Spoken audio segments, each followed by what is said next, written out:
Hi there, how you going? Today's chat is about the link between self-worth and being able to know and stand up for your boundaries. So these things are really linked. When you don't have a high level of self-worth and you really don't value yourself just inherently for who you are, it makes it really difficult to have boundaries and to know your boundaries and to be able to advocate when your boundaries are crossed and to know which boundaries you can be more flexible on and which boundaries are really rigid. Boundaries such as not being sworn at, not being called names, not being abused. Those are rigid boundaries.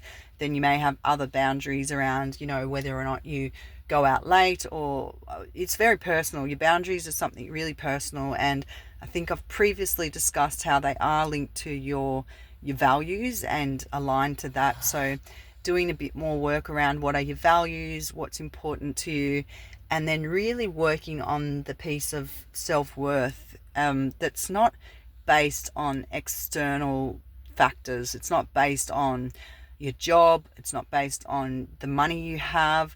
It's not based on your body. It's not based, on your looks, your physical appearance.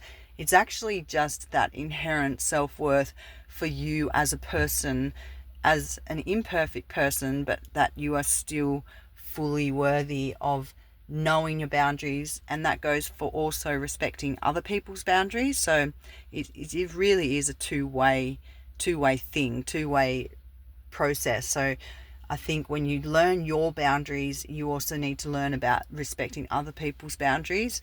And as I said, that work is really, really rooted and based in self-worth. So once you get that self-worth and you understand that self-worth isn't based on anything external, you're not seeking that external validation from things or from achievements or from anything like that. It's just that inherent self-worth, and then that's translated to that ability to be really clear about your boundaries and to advocate for yourself and to not accept anything that is below your standard of what you've decided you need to stick by. So, and not feeling guilty for that, not making too many apologies, and just being really clear and firm about what are your boundaries.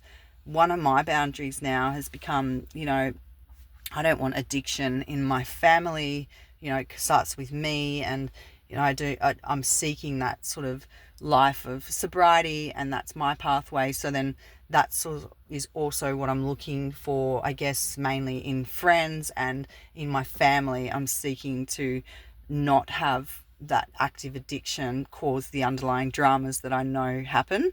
So, and the maladaptive behaviors. So yes, have a little think about boundaries, have a little think about your self-worth and what you do tend to link your value to. And if it's external, try to detach from that and try to find your real inherent self-worth, and then do some work around boundaries and start practicing. The boundaries will set you free. Once you get your boundaries in place and you know what your rigid ones and you know what you're flexible with, they will lead to greater authenticity, greater freedom, and much more peace in your life. Thanks so much. Take care.